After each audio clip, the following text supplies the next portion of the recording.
কেন এবার জোরদার করে করতে হবে, পড়াশোনা হ্যাঁ এবার পড়াশোনা করতে হবে। হবে। এই সরকার চমক দেবেই দেবে, কালকেই শুরু হয়ে গেছে। 16 সালে ইয়ে বের করে দিয়েছে।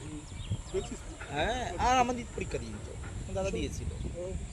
না আমি যদি অপিট করছিলাম না তখন 15 না কত 16তে আমি না স্টেট পাস, সে তো 15 স্টেট পাস সার্টিফিকেট তো বাড়ি আছে।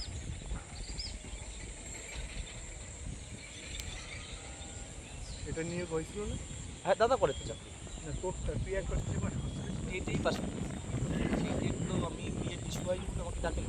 বিএড নিয়ে করছিস তাই না? সেটা কপাল খারাপ, কপালে ওরা এক বছরে বিএড করে ফেললে তো বছরে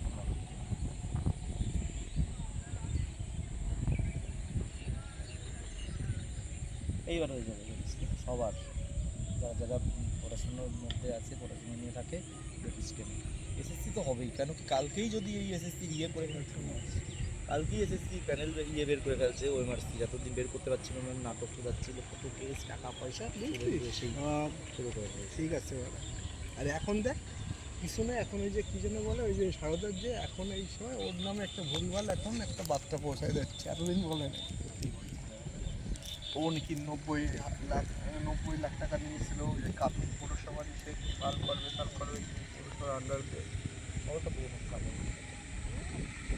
ওখানে 12টাই 12 কাজ পাই কথা হবে ওইসব না। এখন ওরা ভাবতে মুখ্যমন্ত্রী গতিতে রয়েছে তো পারবে। ওরে ওর 11 জন লাইন দিয়ে রয়েছে, কালকেই নিয়ে নেবে। হ্যাঁ আরো তো 20-30 জন লোক ওরা দাঁড়িয়ে যাবে, কেউ থাকবে না, বড় বড় নেতা মন্ত্রী তাই ফাটল ধরে গেছে সঙ্গে সঙ্গে প্রথম দিন থেকে। নায়ক নায়িকারাও সব সাইড হয়ে গেছে, নায়ক নায়িকা সব। যে যে প্রসেনজিৎ কোনোদিন টিএমসি দিচ্ছে দেখা যায় না, সেই কালকে চলে গেছে। আরো